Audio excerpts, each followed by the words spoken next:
There's one thing that keeps many managers from progressing as a leader, and that is delegating. They either do it poorly, or even worse, they completely neglect it. And that's such a shame, because efficient delegation is a game changer for any leader. In this video, I will show you why this is the case and why so many managers find it difficult to delegate. They think they can get the job done faster if they do it themselves. That's a classic. Don't get me wrong, it can be tiresome to teach someone something you already know by heart. Okay, John, so when you are done writing, you just hit the send button. Boss, I think I accidentally clicked on delete. I should have done it by myself. That would be quicker. That might be true now, but in the long run, will it still be quicker? Well, of course, I'll always be quicker than my employees. What's the point? It just means that you always have to work long hours in order to catch up with all the other tasks that you haven't gotten to yet. You wear yourself out that way. Is that what you want? If you knew my wife, you'd know that I'd rather stay at the office than to go home. By the way, there are some occasions when it's better to do the task yourself. For instance, when there's time pressure or you are too busy to coach today. But don't make that excuse every day. I'm sorry to break it to you, but if you feel like you have to be in full control over every detail, you're probably not suited for being a manager. What? As a manager, it's your job to develop your staff. And trust them to get the job done. And if they don't have the skills for that yet, train and coach them. But if you don't give up control and don't assign important tasks to them, they will never get better. And you will always end up with too much work to do and with demotivated employees.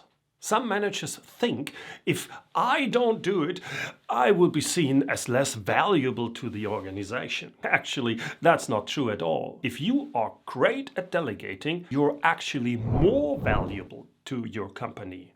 Don't fool me. Why would that be? Because you make your employees better at what they are doing, and a team is only productive if it's well coached and trained and not demotivated. That's something the entire company profits from. I will always be valuable regardless of what I do. Without me, the organization would go down the drain. Yep, that's what they all like to think. Only I can do it right. Okay, this is a very common excuse, but I have to admit there's some truth to this. If you keep all your knowledge and expertise to yourself, I mean, of course, then you are always the expert. I knew it. Yes, but others might be better or as good as you are, and that could take work off your plate. What plate? Come on, get to the point. My point is that if you give your team the chance to learn new skills in return, you will get more engaged employees who work autonomously. That frees up your time. Yes, but what does that have to do with my plate? Never mind. One more note here. Just because your employees do it differently doesn't mean they do it wrong. Maybe they found a way to be faster or even more efficient than you.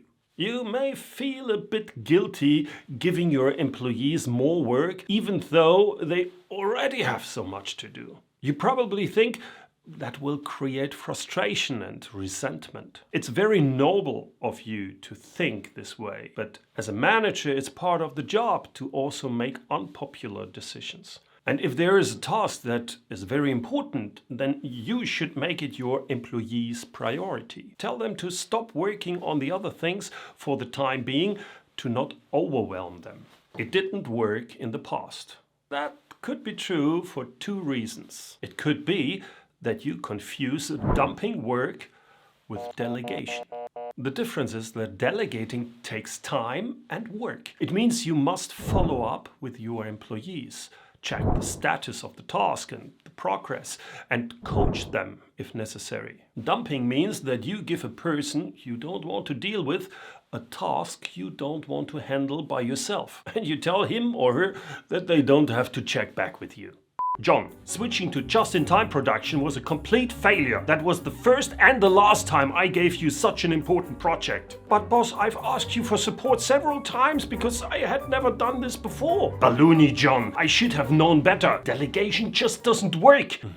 The other reason why delegation did not work in the past Could be that you delegated the wrong tasks to the wrong person. Exactly. I feel like all my employees are wrong persons to delegate to. No, I won't let you off the hook so easily. In this video here, I'll show you what I mean by that and how to fix that problem. It's the same procedure that helped me to delegate more efficiently back in the days. Happy delegating. See you next time. Dispensable. Some manage your employees in priority.